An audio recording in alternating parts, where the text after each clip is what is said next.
Looks like we are live. Welcome, everybody. Today, we're talking about some trends in law school admissions this cycle. Specifically, law school applications are exploding. As of today, Monday, October 27th, they are up 29% from last year and up 69% from 2 years ago. That is not a small bump. And so, if you are applying this cycle, you've got to be aware. I'm not saying to panic or to rush. The last thing I want you to do is start applying everywhere, hoping something sticks, because that's how you end up overpaying for law school or getting shut out completely. But the thing is, this is not a reason to panic. This is a reason to plan. So today, I'm going to talk about what's really behind this surge, why it's not all bad news, and how you can still win this cycle, how you can still get into a great law school with great scholarships, even in one of the most competitive cycles we've seen in years. But first, why is this all happening? Why are so many people suddenly applying to law school? And you'll hear some noble explanations like people want to protect democracy or stand up for justice. And of course, that is true for some people. But to be real, for most people, it's economic pressure because the job market is shaky and there's a lot of talk about AI replacing entry level jobs. And wages certainly are not keeping up with the cost of living. And so grad school, especially law school, starts looking like a safe move, something that is stable, something that buys you some time.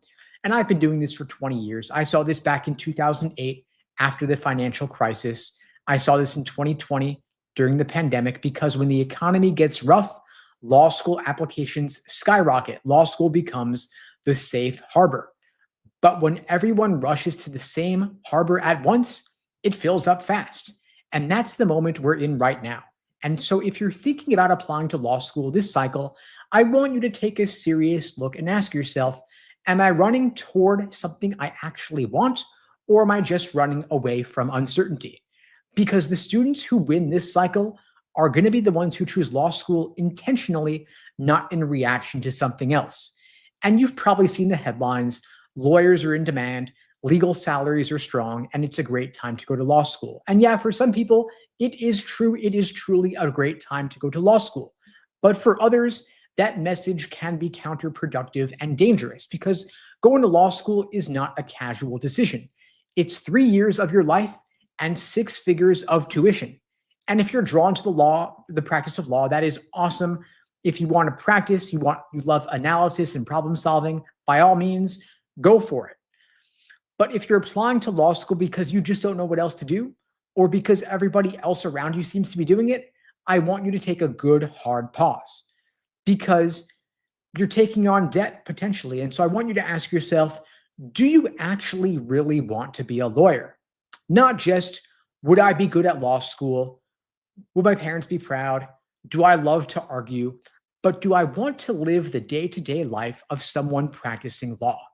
Because when we work with the LSAT students who end up thriving as lawyers, they all have one thing in common. They're not chasing safety, they're chasing meaning. They are deeply driven to do this and can't see themselves doing anything else. Now, let's talk about what this surge actually means for you. When applications spike like this, three things always happen. First, acceptance rates drop. Second, LSAT medians go up. And third, scholarship money gets tighter. Schools do not have to fight as hard for applicants, so they don't. That means if you're not strategic, you might end up paying full price while someone else with a slightly higher LSAT score ends up getting the same degree for free. But the good news is that you still have time. You can still win this game if you use your LSAT score strategically, because your LSAT is not just a number, it is leverage. Even just a 5-point jump could be the difference between taking on $200,000 in debt and getting a full ride to law school. And so if you're sitting at a 158 thinking to yourself, I'll just apply now, I want you to slow down. If you could take a little extra time, build yourself a smarter plan, and raise that LSAT even just a few points, it can literally change your life. And if you would like my help getting the highest possible LSAT. If you're taking the LSAT in January, February, April, or June, and especially if you still want to go this cycle, January is not too late, neither is February. You can get my support for free. I'm offering free LSAT tutoring lessons to everybody out there watching this. You can book your call with me at unpluggedprep.com/start. Link below the video on YouTube and link in my bio on Instagram. Now, here's the part that most people don't understand about timing. Law schools use rolling admissions. That means they start reading applications as soon as they come in, not after the deadline. So yeah, if you're watching this now in late October, you're right at the point where early applicants are starting to hit submit. But the thing is, it is not too late, not even close. If you're aiming for January or February, you want to take the LSAT then, you're still in the game. In fact, those are great test dates. They still give you enough time from now to prep seriously, apply, and still be competitive for admissions and scholarships this cycle. The trick, though, is to use these next few months strategically. I don't want you to cram. I want you to build a plan that actually moves your score up in time. And remember, applying early helps, but a higher LSAT is going to help you even more. If you can raise up your score before you apply, I want you to do it. Now, when applications surge this fast, law schools start adjusting. They expand their class sizes.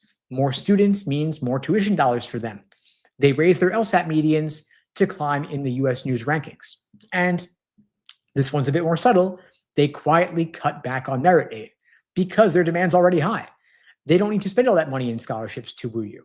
So they're playing their game, but that means you've got to play yours. That means knowing each law school's median LSAT, aiming at least a few points above it, and when the time comes, negotiating hard. Because yes, you can negotiate scholarships. It's smart and it works. Now, here's how you do it step by step. First, you apply to a solid mix of target, match, and safety schools. You get offers from each one. And then step two, you leverage them. If one school offers you $70,000, you show that to another school that you'd rather attend. And you politely say, keyword politely, I'm very interested in attending your school, but another program offered me $70,000. Is there any possibility of matching or exceeding that award? Now, include proof. Attach PDFs or screenshots. Be specific and be direct. And lead with your best offer, not your average one. You would be amazed at how often schools find extra scholarship money once they realize that you have leverage. Now, let's talk about what happens after law school. If applications are up 69% now, that means 3 years from now, there is going to be a wave of new grads entering the market. But the number of legal jobs is not growing quite that fast. So competition is going to get tougher, and that's just reality. But there's a flip side. The kind of law people are practicing is changing. We're seeing huge growth in things like AI regulation, tech law, data privacy, environmental law, even cyber law. So if you go in with a clear idea of what you want to do, if you specialize early, you can ride that next wave instead of getting crushed by it. Now, if you're still not sure whether you should go to law school, I want you to ask yourself 3 key questions. First, do I love analysis and problem solving more than I hate stress? Second, can I read and write for hours, not just to pass, but because I genuinely care about the arguments? And 3, if I knew that it would cost 6 figures and take 3 years, would I still want it? If that's a yes across the board, awesome. You're the kind of applicant law school is built for. But if not, that's totally okay too. There are plenty of ways to make an impact that do not require a JD or 3 years of your life. But if this is your path, the next few months between now and February are your window.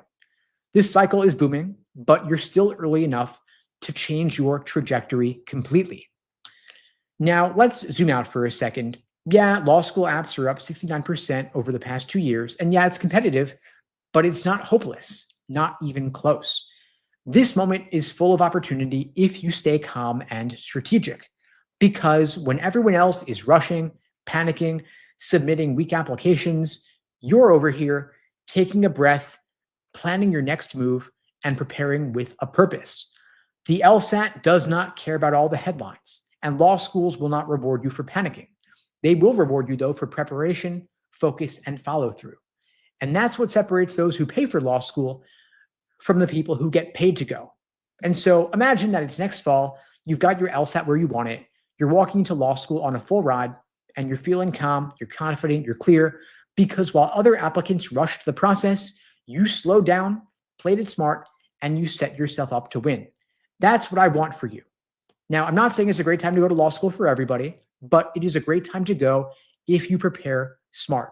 And so if you're planning on the LSAT in November, January, February, you're right on time. I'll be happy to help you out. You can book that free LSAT tutoring lesson with me at unpluggedprep.com/start. I'll be happy to help you out. And in the meantime, I wish you all the best and take care.